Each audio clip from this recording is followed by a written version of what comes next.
Makakakulot na din tayo ngayon sa bundok. Nakikita niyo ba yung uwak na yan, no? Yung alaga nila tita yan, no? Puro kulay puting-puting uwak, no, mga kakulot, no? Sabi nga nila, pag puti ng uwak, umitim ang tagak. Ano daw? Ang gulo mo. Pero hindi talaga yun yung bibidyohan natin, mga kakulot. Ito, yan, no? Alam niyo ba yung mga kakulot na yan, no? Uri ng kabuti yan, mga kakulot. Pag hinugasan mo yan, ang kinis, no? Pero mas maraming makinis dito yan sa Quezon City, doon sa Pegasus, mga kakulot, no? Siyempre, alam niyo, makikinis talaga yung mga kabahay doon. Ang dami nga nasisiraan na kotse doon. Ewan kung bakit ba tumitiris doon sila sa harapan ng Pegasus. Pagkatapos pala hugasan yung mga kabuti, mga kakulot, no? Kumuha pala sila ng nyug para kayo din, no? Yung parang pagkayod niya sa'yo. Ramdam na ramdam mo yung mga kakulot, no? Feel na feel mo.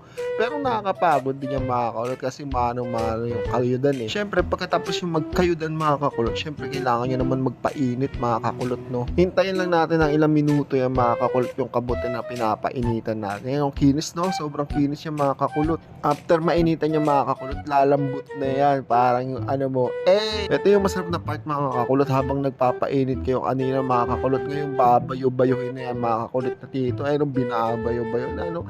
Pagkatapos yung magkakayudan, magkakabayuhan na, yun, lalagay-lagay na ng tita yung mga kabot. Tapos ilalagay na yung kinayod ng joke, mga kakulot, no? Napakasarap talaga niya, mga kakulot. Parang siya, ang sarap, no? Kaso iniiwan ka.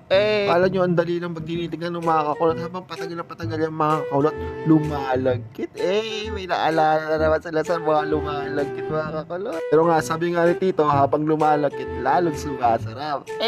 Lalo na maglalagyan na ng asukal yung mga kakulot. No, medyo malagkit-lagkit na yan, mga kakulot. Lalong lalagkit yan kasi nilalagyan ng asukal, mga kakulot. Medyo dinadamihan na pala nito yung asukal para daw matamis na matamis ang pagmamahal. Pagmamahal niya sa iba. Kala mo sa'yo, no? Bawi na lang next life. Pagkatapos pala bayo-bayohin niya at lagyan ng asukal, ito na yung kinalabasan niya, mga kakulot. No, solid, mga kakulot. Ang sarap talaga. Ang sarap talaga ng iniwan niyang ala-ala. Ang sakit. Dito sa bundok, mga kakulot, pag may sipag at tiyaga ka lang talaga, mga kakulot, libre na yung mga pagkain mo. Magiging puhunan mo na lang dito, mga sipag at tiyaga. Pero kahit anong sipag at tiyaga mo sa syudad, pag doon ka nagtrabaho, mga kakulot, tapos hindi ka sip-sip, ay hindi ka mapopromote. Pero ayos lang kahit hindi ka mapromote, basta mauwi mo si manager. Ito na pala yung finished product ng mga kakulot ng kabuti, mga kakulot. Kaya titikman na ng pamangkin natin yung mga kakulot. No, tingnan nyo, sobrang lagkit, mga kakulot. No? Tsaka fresh na fresh yan, no? Sana all laging fresh. Kaya nga, laging tandaan, pag may tiyaga, may bubukang bunganga. O, lagi kang busog dyan, mga kakulot. Solid.